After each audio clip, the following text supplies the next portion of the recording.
നമസ്കാരം, welcome to media 7 good morning Kerala. Presented by Panasonic living കിച്ചണിലെ ഒരു പുതിയൊരു എപ്പിസോഡിലേക്ക് എല്ലാവർക്കും സ്വാഗതം.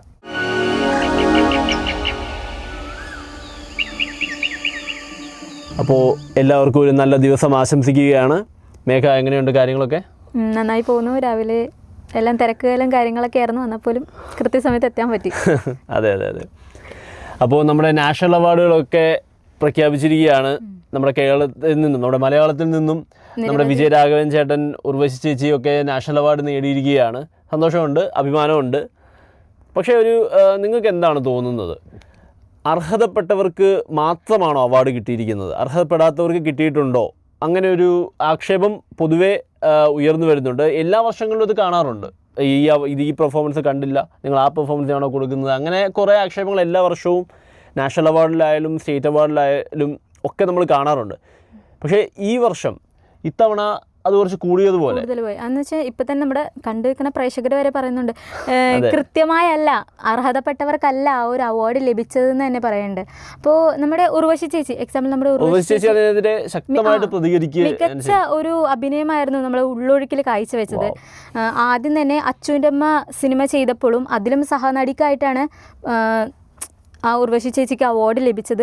ശരിക്കും സഹനടിക്കുള്ള അവാർഡാണോ ലഭിക്കേണ്ടിയിരുന്നത്? സത്യത്തിൽ ഉർവശി ചേച്ചിയുടെ ആ ഒരു പരാമർശം ഇങ്ങനെയായിരുന്നു: എന്ത് മാനദണ്ഡത്തിലാണ് ഇയാൾ സഹനടിയാണ്, ഇയാൾ മെയിൻ നടിയാണ് എന്ന് തീരുമാനിക്കുന്നതെന്നാണ്. അപ്പോൾ അതിൻ്റെ വിശദാംശങ്ങളിലേക്ക് നമുക്കൊന്ന് പോയിട്ട് വരാം. ഉർവശി എന്ന അഭിനയ താരത്തിന് ദേശീയ പുരസ്കാരങ്ങൾ ലഭിക്കുന്നതിൽ അതിശയമല്ല. എന്നാൽ ഇപ്രാവശ്യത്തെ അവാർഡുകൾ പ്രഖ്യാപനത്തിന് കുറച്ച് സംശയങ്ങൾ ഉന്നയിച്ചാണ് ഉർവശി മാധ്യമങ്ങൾക്ക് മുന്നിൽ വന്നത്. തോന്നുന്നത് ചെയ്യും, വാങ്ങിച്ചോണ്ട് പോകണം എന്നത് അംഗീകരിക്കില്ലെന്നാണ് ഉർവശി. തനിക്കും വിജയരാഘവനുള്ള പുരസ്കാരം എങ്ങനെ തിരിച്ചുവെന്ന് അറിയണം. നമ്മുടെ ഭാഷയ്ക്ക് എന്തുകൊണ്ട് അർഹിച്ചത് കിട്ടിയില്ല? സുരേഷ് ഗോപി നിൽക്കുകയല്ലേ, ചോദിച്ചു പറയട്ടെ എന്നായിരുന്നു ഉർവശി. രണ്ടുപേർക്ക് തന്നെ ഒരു പുരസ്കാരം നൽകുന്ന രീതി നമ്മുടെ ഇവിടെ ഉണ്ടായിരുന്നു, എന്നിട്ട് പോലും പരിഗണിച്ചില്ല. ഇത്തവണ വിജയരാഘവന് മികച്ച സഹനടനും ഉർവശിക്ക് മികച്ച സഹനടിക്കുമുള്ള അവാർഡുകളാണ്. പൂക്കാലം എന്ന സിനിമയിലൂടെ ഇട്ടൂപ്പ് എന്ന കഥാപാത്രം വളരെ മനോഹരമായി ചിത്രീകരിച്ചതാണ്. എന്നിട്ട് പോലും ജവാൻ എന്ന സിനിമയിലെ ഷാറൂഖ് ഖാനാണ് മികച്ച നടനുള്ള അവാർഡ് ലഭിച്ചത്. ഒരുപക്ഷെ ഇത് രണ്ടുപേർക്കും തുല്യമായി കൊടുത്തിരുന്നെങ്കിൽ പിന്നെയും സന്തോഷിച്ചേനെ. അച്ചുവിൻ്റെ അമ്മ സിനിമ അഭിനയിക്കുമ്പോഴും സഹനടിക്കുള്ള പുരസ്കാരം ലഭിച്ചത് ഉർവശിക്കാണ്. ശരിക്കും ഉർവശിക്കല്ലേ മികച്ച നടിക്കുള്ള അവാർഡ് ലഭിക്കേണ്ടത്? മലയാള സിനിമയെ വേണ്ടവിധം പരിഗണിച്ചില്ലെന്നാണ് ഇതിലൂടെ പറയാനുള്ളത്. അപ്പോൾ ഇത്രയും പവർഫുള്ളായ നമ്മുടെ ഉർവശി ചേച്ചിയുടെ കാര്യം പറഞ്ഞപ്പോഴാണ് ഞാൻ മറ്റൊരു ഉരുക്കുവനിതയെ പറ്റി ആലോചിച്ചത്. മാളവിക ഹെഗ്ഡെ കേട്ടിട്ടുണ്ടോ? ഇല്ല. മേഘ എപ്പോഴെങ്കിലും കഫേ കോഫി ഡേ സന്ദർശിച്ചിട്ടുണ്ടോ? അതൊരു കോഫി ഷോപ്പ് ശൃംഖലയാണ്. ഇന്ത്യ മുഴുവൻ വേരുകളുള്ള ഒരു ശൃംഖലയാണ്, ഒരു കോഫി ഷോപ്പാണ്. 2019 അതിൻ്റെ സ്ഥാപകനായ മിസ്റ്റർ വിജി സിദ്ധാർത്ഥ, അദ്ദേഹം ആത്മഹത്യ ചെയ്യാനുണ്ടായിരുന്നത്. ഏതാണ്ട് 7,000 കോടി രൂപയുടെ കടത്തിലായിരുന്നു അദ്ദേഹം. പക്ഷേ അതിനുശേഷം അദ്ദേഹത്തിൻ്റെ വൈഫ് മിസ് മാളവിക ഹെഗ്ഡെ ആ CEO പൊസിഷനിലേക്ക് വരികയും ആ 7,000 രൂപയുടെ കടം അവരത് ബിസിനസ് ചെയ്ത് വീട്ടുകയും ചെയ്തു. ഓക്കെ, നമ്മുടെ ഈ സമൂഹത്തിൽ തന്നെ ഈ സ്ത്രീകളെ അടിച്ചമർത്തുന്നവരും ഉണ്ടാവും. എന്നാൽ പോലും അതിൽ നിന്നൊക്കെ ഒരു വെല്ലുവിളിയാക്കിയാണ് ഈ ഒരു സ്ത്രീ ഇത്രയും മുന്നോട്ട് വരികയും തൻ്റെ ഭർത്താവിന് വേണ്ടി ഇത്രയും പ്രയത്നിച്ച് ഈ ഒരു നില വരെ എത്തിയത്. അതെ, അത്രയേ ഉള്ളൂ. അത് ഫൈറ്റ് ചെയ്യാൻ തീരുമാനിച്ചു കഴിഞ്ഞാൽ എനിക്ക് തോന്നുന്നില്ല അതിനകത്ത് ആണ് പെണ്ണങ്ങനെ ഒരു വ്യത്യാസമുണ്ടെന്ന്. അത്തരത്തിലുള്ള ഒരു വിവേചനത്തിനും അവിടെ സ്ഥാനമില്ല എന്നുള്ളത് തന്നെയാണ് സത്യം. അപ്പോൾ ഈ ഒരു സക്സസ് സ്റ്റോറി എന്താണെന്ന് നമുക്കൊന്ന് കേട്ടിട്ട് വരാം. ഏതാണ്ട് 7,000 കോടിയുടെ കടത്തിൽ മനസ്സുമെടുത്ത് കുടുംബത്തെ തനിച്ചാക്കി വിജി സിദ്ധാർത്ഥ് എന്ന വൻകിട ബിസിനസ്സുകാരൻ ജീവനൊടുക്കിയപ്പോൾ അദ്ദേഹത്തിൻ്റെ സ്ഥാനത്തേക്ക് കമ്പനിയിൽ അവരോധിക്കപ്പെട്ട അദ്ദേഹത്തിൻ്റെ ഭാര്യയെ നോക്കി എല്ലാവരും പറഞ്ഞു, എന്തൊരു ഹതഭാഗിയായ സ്ത്രീ എന്ന്. എന്നാൽ ആ സ്ത്രീ പിന്നീട് ചെയ്തത് ഒരു രാജ്യം കണ്ട ഏറ്റവും വലിയ ബിസിനസ് പോരാട്ടമായിരുന്നു. പറഞ്ഞു വന്നത് കഫേ കോഫി ഡേ എന്ന കോഫി ഷോപ്പ് ശൃംഖലയുടെ ഉടമയായിരുന്ന വിജി സിദ്ധാർത്ഥിനെ പറ്റിയും അദ്ദേഹത്തിൻ്റെ കാലശേഷം എല്ലാം ഏറ്റെടുത്ത അദ്ദേഹത്തിൻ്റെ ഭാര്യ മാളവിക ഹെഗ്ഡെയും പറ്റിയാണ്. ഏതാണ്ട് 7,000 കോടിയായിരുന്നു കഫേ കോഫി ഡേ എന്ന കോഫി ഷോപ്പ് ശൃംഖലയുടെ കടം. അതിൽ മനം നൊന്ത് സ്ഥാപകനായ വിജി സിദ്ധാർത്ഥ് നേത്രാവതി പുഴയിൽ ചാടി തൻ്റെ ജീവിതം അവസാനിപ്പിച്ചു. പിന്നീട് കമ്പനിയുടെ CEO പൊസിഷനിലേക്ക് അദ്ദേഹത്തിൻ്റെ ഭാര്യയായ മാളവിക ഹെഗ്ഡെ എത്തുകയും ചെയ്തു. 2 വർഷം കൊണ്ട് ഏതാണ്ട് 5500 കോടിയുടെ കടങ്ങൾ വീട്ടുകയും ചെയ്തു. കഫേ കോഫി ഡേ ഇപ്പോഴും നമുക്കിടയിൽ പ്രവർത്തിക്കുകയും ചെയ്യുന്നു. ഒരുപക്ഷെ സിദ്ധാർത്ഥ പോലും തിരിച്ചറിഞ്ഞിട്ടുണ്ടാവില്ല തൻ്റെ ഭാര്യയുടെ ആ കഴിവിനെ എന്ന് വേണം പറയാൻ. നമ്മുടെ ചുറ്റുപാടുകളിൽ നോക്കിയാൽ ഇതുപോലെ 1000 മാളവിക ഹെഗ്ഡെമാരെ നമുക്ക് കാണാൻ സാധിക്കും. ശൂന്യതയിൽ നിന്നും വിസ്മയം തീർക്കുന്ന ഒരുപാട് സ്ത്രീകളെ. അവരുടെ ജീവിതവും ഉയർത്തെഴുന്നേൽപ്പും വിജയവും വലിയൊരു പാഠമാണ് എല്ലാ സ്ത്രീകളും. It's truly inspiring. ആ സ്ത്രീയുടെ കഥയെന്ന് പറയുന്നത് അല്ലേ, ഇത്രയും വലിയൊരു ബിസിനസ് സാമ്രാജ്യത്തിൻ്റെ അധിപയായി ഇത്രയും വലിയൊരു കടത്തിൽ നിന്ന് ഉയർത്തിക്കൊണ്ട് വരിക എന്ന് പറഞ്ഞാൽ അത് മുന്നോട്ട് കൊണ്ടുപോയിക്കൊണ്ടിരിക്കുന്നു എന്നുള്ളതിനെ. അതെ, സ്ത്രീകൾ പുരുഷന്മാർ അങ്ങനെ ഒരു വിവേചനത്തിന് ഇവിടെ സ്ഥാനമില്ല. ആരെക്കൊണ്ട് നമ്മുടെ വിൽ പവറാണ് നമ്മളെ മുന്നോട്ട് നയിക്കുന്നുള്ളതിൻ്റെ ഏറ്റവും വലിയ ഉദാഹരണമാണ്. ഓക്കെ മേഘ, അപ്പോൾ മറ്റൊരു ന്യൂസ് കൂടി ഇപ്പോൾ ഇന്ത്യ ഒട്ടാകെ അലയടിച്ചുകൊണ്ടിരിക്കുകയാണ്. ഫുട്ബോൾ ആണോ? ഫുട്ബോൾ ഇഷ്ടമാണ്. ആരാണ് ഫേവറേറ്റ് പ്ലെയർ? മെസ്സി. ഞാൻ ക്രിസ്ത്യാനോ ആണ് കേട്ടോ. ഓക്കെ, ക്രിസ്ത്യാനോ മെസ്സി ഇവർ രണ്ടുപേരും ഫുട്ബോളിൻ്റെ അതിൻ്റെ കാണപ്പെട്ട ദൈവങ്ങളായി നിൽക്കുന്നവർ, ഇപ്പോഴും അവരുടെ പ്രൈമിൽ നിൽക്കുന്നവരാണ്. നമ്മുടെ മെസ്സി ഇന്ത്യയിൽ വരുന്നു, അതിനെപ്പറ്റി കേട്ടിരുന്നു. അതിപ്പോൾ ഈ ഇടയ്ക്ക് ഇപ്പോൾ വരില്ല എന്നുള്ളൊരു ന്യൂസാണല്ലോ ഇപ്പോൾ മാധ്യമങ്ങളിൽ. നമുക്ക് ശുഭപ്രതീക്ഷയോടെ നിൽക്കാം. അതിനുവേണ്ടി നമ്മുടെ ഇന്ത്യൻ ഗവൺമെൻറ് പലതരത്തിലുള്ള സ്പോൺസേഴ്സ് അതിനുവേണ്ടി അഹോരാത്രം ട്രൈ ചെയ്യുന്നുണ്ട്. അപ്പോൾ നമ്മൾ പ്രിപ്പയർ ചെയ്ത വീഡിയോ ഇവിടെ തയ്യാറാണ്. അപ്പോൾ നമ്മൾ അതിലോട്ടൊന്ന് പോയിട്ട് വരാം. തുടർച്ചയായ അവകാശവാദങ്ങൾക്കൊടുവിൽ മന്ത്രി തന്നെ സമ്മതിച്ചു. ഫുട്ബോൾ താരം മെസ്സിയും അർജന്റീന ടീമും ഈ വർഷം കേരളത്തിൽ വരില്ലെന്ന വാർത്തയാണ് കായിക മന്ത്രി വി അബ്ദുൾ റഹീം പറഞ്ഞത്. ഈ ഒക്ടോബറിൽ കേരളത്തിൽ എത്തുമെന്ന് പറഞ്ഞായിരുന്നു പണം മുടക്കിയത്. അതും അവർക്ക് വേണ്ടി മുടക്കിയത് ഏകദേശം 128 കോടി രൂപയാണ് അർജന്റീന ടീം അസോസിയേഷന് നൽകേണ്ടി വരുന്നത്. അതിൽ ഏകദേശം 77 കോടി രൂപ അഡ്വാൻസായി നൽകണം. ഈ തുക അടച്ചതിന് ശേഷമാണ് ഈ വർഷം കേരളത്തിൽ വരാൻ കഴിയില്ലെന്ന് അറിയിച്ചതായി മന്ത്രി മാധ്യമങ്ങളോട് പറഞ്ഞു. ഇപ്പോൾ ഉന്നയിക്കുന്ന കാര്യങ്ങൾ ആ മുടക്കിയ പണം കൊണ്ട് ഇവിടെ ഒരു നല്ല ഗ്രൗണ്ട് നിർമ്മിക്കാമായിരുന്നു. വരും തലമുറയെ വാർത്തെടുക്കാൻ പറ്റുമായിരുന്നു. ലോക ഫുട്ബോളിലെ ഇതിഹാസ താരം നമ്മുടെ നാട്ടിൽ കളിക്കുന്നതിൽ നമുക്ക് അഭിമാനം തന്നെയാണ്.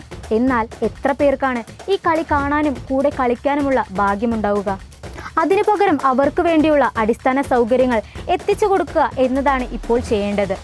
എന്നാൽ പോലും മെസ്സി നമ്മുടെ നാട്ടിൽ വന്നാൽ ഫുട്ബോൾ പ്രേമികൾക്ക് കുറച്ച് മാറ്റങ്ങൾ കൊണ്ടുവരാൻ സാധിക്കും. കുറച്ചധികം മാറ്റങ്ങൾ കൊണ്ടുവരാൻ സാധിക്കുന്നു. അതോടെ ഫുട്ബോൾ ചരിത്രത്തിൻ്റെ ഭാഗമാണ് ഈ കേരളം. ജിക്കു, ഞാൻ ഒരു കാര്യം ചോദിച്ചോട്ടെ. ഈ പണം മുടക്കുന്നതിന് പകരം നമ്മുടെ ഈ നാട്ടിലുള്ള കുട്ടികൾക്ക് ഈ പണം ചെലവാക്കുന്നതല്ലേ നല്ലത്? ഫുട്ബോളിന്റെ അടിസ്ഥാനപരമായിട്ടുള്ള കാര്യങ്ങൾക്ക് ചെയ്യാനും ഒക്കെ. എന്താണ് ജിക്കുവിന്റെ അഭിപ്രായം? തീർച്ചയായിട്ടും ഞാൻ ഇതിൻ്റെ ഒരു മേഘ പറഞ്ഞത് ശരിയാണ്. ഇത്രയും പണം നമ്മൾ മുടക്കുന്നുണ്ട്. അത് നമുക്ക് നമ്മുടെ കുട്ടികൾക്ക് വേണ്ടി, അക്കാദമിക്ക് വേണ്ടി, ഇവരുടെ നല്ല ട്രെയിനിങ്ങിന് വേണ്ടിയിട്ടൊക്കെ നമുക്ക് മുടക്കാം. പക്ഷേ മെസ്സിയാണ് വരുന്നത്. തീർച്ചയായിട്ടും മെസ്സി ഇന്ത്യയിൽ വരിക എന്ന് പറഞ്ഞാൽ ലോകം മുഴുവൻ, അത് ഇന്ത്യയിൽ മാത്രം ഒതുങ്ങുന്ന വാർത്തയല്ല, അദ്ദേഹത്തെ ലോക മീഡിയ മുഴുവൻ ഫോളോ ചെയ്യുന്നതാണ്. അപ്പോൾ ഇന്ത്യയിൽ അദ്ദേഹം വരിക എന്ന് പറഞ്ഞാൽ ഇന്ത്യ അത്രയും ഫുട്ബോളിന് പ്രാധാന്യം കൊടുക്കുന്നു എന്നൊരു വാർത്ത വരും, തീർച്ചയായിട്ടും വരും. അപ്പോൾ അദ്ദേഹം ഇവിടെ വന്ന് കളിക്കുമ്പോൾ നമ്മുടെ ആളുകൾക്ക്, നമ്മുടെ ഇന്ത്യക്ക് ഫുട്ബോളിൽ അത്രയൊരു അറ്റൻഷൻ ലോക മീഡിയയിൽ, വേൾഡ് മീഡിയയിൽ കിട്ടാനുള്ള അങ്ങനെ ഒരു സാധ്യത ഉണ്ട് ഇതിന്. തീർച്ചയായിട്ടും ഒരുപാട് സ്പോൺസർഷിപ്പുകൾ വരും. പിന്നെ ആളുകൾക്ക് ഇതൊരു ഇൻസ്പിറേഷനാണ്. കാരണം വരുന്നത് മെസ്സിയാണ്. അതാണ് ഏറ്റവും വലിയ കാര്യം. അദ്ദേഹത്തിന് പകരം വേറെ ആര് വന്നാലും അങ്ങനെ ഇതിലും വലിയൊരു ഇമ്പാക്റ്റ് ഉണ്ടാക്കാൻ പറ്റുമെന്ന് എനിക്ക് തോന്നുന്നില്ല. തീർച്ചയായിട്ടും നമ്മുടെ മെസ്സി നമ്മുടെ ഇന്ത്യയിൽ വന്ന് കളിക്കുകയാണെങ്കിൽ അത് ലോക ഫുട്ബോളിൽ ഇന്ത്യക്ക് അതിൻ്റേതായിട്ട് തീർച്ചയായിട്ടും നമുക്കൊരു പൊസിഷൻ നമുക്കവിടെ കിട്ടും. കാരണം മെസ്സിയാണ് വരുന്നത്, വേറൊന്നുമില്ല, മെസ്സിയാണ് വരുന്നത്. അപ്പോൾ മറ്റൊരു ന്യൂസ് ഇപ്പോൾ ട്രെൻഡിങ് ആയിക്കൊണ്ടിരിക്കുകയാണ്. അത് മെഡിക്കൽ ഫീൽഡിലാണ്. ഇന്ത്യയിലെ ഒരു യുവതിയാണ് പുതിയൊരു ബ്ലഡ് ഗ്രൂപ്പ് കണ്ടെത്തിയിരിക്കുകയാണ്. ആ സ്ത്രീക്ക് ബ്ലഡ് ഗ്രൂപ്പോ? പുതിയ നമുക്ക് മേഘയുടെ ബ്ലഡ് ഗ്രൂപ്പ് ഏതാ? എൻ്റെ B negative. O positive mine. അപ്പോൾ മറ്റൊരു ബ്ലഡ് ഗ്രൂപ്പ് കണ്ടെത്തിയിരിക്കുകയാണ്. ഈ ലോകത്ത് ഒരാൾക്ക് മാത്രം കണ്ടെത്തിയിരിക്കുന്നത്. അത് ഇന്ത്യയിലാണ്. അത് ശാസ്ത്രലോകം ഉറ്റുനോക്കുകയാണ്. ഇത് എന്തൊക്കെയാണ്, ഇങ്ങനൊരു ബ്ലഡ് ഗ്രൂപ്പ് ഉണ്ട്, ഇപ്പോൾ ഇനി ഇതിൻ്റെ പേരിൽ ഇതിൽ എന്തൊക്കെയാണ് വരുന്ന അപ്ഡേറ്റുകൾ, മെഡിക്കൽ ഫീൽഡിനെ ഈ ഒരു വാർത്ത, പുതിയൊരു ബ്ലഡ് ഗ്രൂപ്പിൻ്റെ ഈ ഒരു ഡിസ്കവറി എങ്ങനെയാണ് ഇതിനെ ഇമ്പാക്റ്റ് ചെയ്യുക എന്നുള്ളത്, മെഡിക്കൽ ഫീൽഡിനെ ഇമ്പാക്റ്റ് ചെയ്യുക എന്നുള്ള കാര്യത്തിൽ മെഡിക്കൽ ഫീൽഡ് ഉറ്റുനോക്കിക്കൊണ്ടിരിക്കുകയാണ്. നമുക്ക് അതിൻ്റെ വിശേഷങ്ങളൊന്ന് കണ്ടിട്ട് വരാം. ലോകത്തൊരിടത്തും മുൻപ് തിരിച്ചറിയപ്പെടാത്ത ഒരു പുതിയ രക്തഗ്രൂപ്പ് കർണാടക സ്വദേശിയിൽ കണ്ടെത്തി. ഹൃദയ ശസ്ത്രക്രിയയ്ക്ക് എത്തിയ കോലാറിൽ നിന്നുള്ള 38 വയസ്സുകാരിയിലാണ് പുതിയ രക്തഗ്രൂപ്പ് കണ്ടെത്തിയത്. O പോസിറ്റീവ് രക്തമാണ് ഇവരുടേതെന്നായിരുന്നു ആദ്യം കരുതിയിരുന്നത്. എന്നാൽ ദാതാവിന് വേണ്ടിയുള്ള കൂടുതൽ പരിശോധനയിൽ അങ്ങനെയല്ല എന്ന് തെളിഞ്ഞു. അടുത്ത ബന്ധുക്കളിൽ നിന്നുള്ളവരിൽ പോലും രക്തം പൊരുത്തപ്പെടാതെ ഇരുന്നപ്പോൾ ഡോക്ടർമാരിലുണ്ടായ സംശയമാണ് കൂടുതൽ പരിശോധനയ്ക്കായി ആഗോള മെഡിക്കൽ അന്വേഷണത്തിന് തുടക്കമിട്ടത്. ഇതൊരു പുതിയ രക്തഗ്രൂപ്പിന്റെ കണ്ടെത്തലിലേക്കാണ് നയിച്ചത്. സ്ത്രീയുടെ രക്തസാമ്പിൾ ഇന്റർനാഷണൽ ബ്ലഡ് ഗ്രൂപ്പ് റഫറൻസ് ലബോറട്ടറിയിലേക്ക് അയക്കുകയും ഏകദേശം 1 വർഷം നീണ്ട പരിശോധനയ്ക്കും പഠനത്തിനും ശേഷം രക്തഗ്രൂപ്പ് നിർണ്ണയിക്കുന്ന ക്രോമ സിസ്റ്റത്തിൽ പുതിയ ആൻറ്റിജൻ കണ്ടെത്തുകയുമായിരുന്നു. പുതിയ ആൻറ്റിജന് CRIB അഥവാ ക്രൈബ് എന്നാണ് പേര് നൽകിയിരിക്കുന്നത്. ഈ കണ്ടെത്തൽ 2025 ജൂൺ മാസം ഇറ്റലിയിലെ international society of blood transfusion കോൺഫറൻസിൽ പ്രഖ്യാപിക്കപ്പെട്ടു. കോലാറിലെ ഒരു സ്ത്രീയിലൂടെ ഇന്ത്യ ലോകാരോഗ്യ രംഗത്ത് വലിയ സംഭാവന കുറിച്ചിരിക്കുകയാണ്. ക്രൈബ് പോലെയുള്ള പുതിയ രക്തഗ്രൂപ്പുകൾ കണ്ടെത്തുന്നത് ഭാവിയിലെ ചികിത്സയും രക്തദാന സംവിധാനവും മാറ്റിമറിക്കും. വല്ലാത്ത അത്ഭുതമായിരിക്കുന്നല്ലേ? ശരിക്കും ഇതുവരെ കേൾക്കാത്ത ഒരു ബ്ലഡ് ഗ്രൂപ്പ് നമ്മളിൽ കാണുന്നുണ്ടെന്ന് പറയുന്നത് തന്നെ. സത്യത്തിൽ ഇതാണ് നമ്മുടെ മനുഷ്യ ശരീരം എങ്ങനെയാണ് നമ്മളെയൊക്കെ ഡിസൈൻ ചെയ്തിരിക്കുന്നതെന്ന് അതിൻ്റെ എത്ര ശതമാനം അറിവുണ്ട് നമുക്ക്.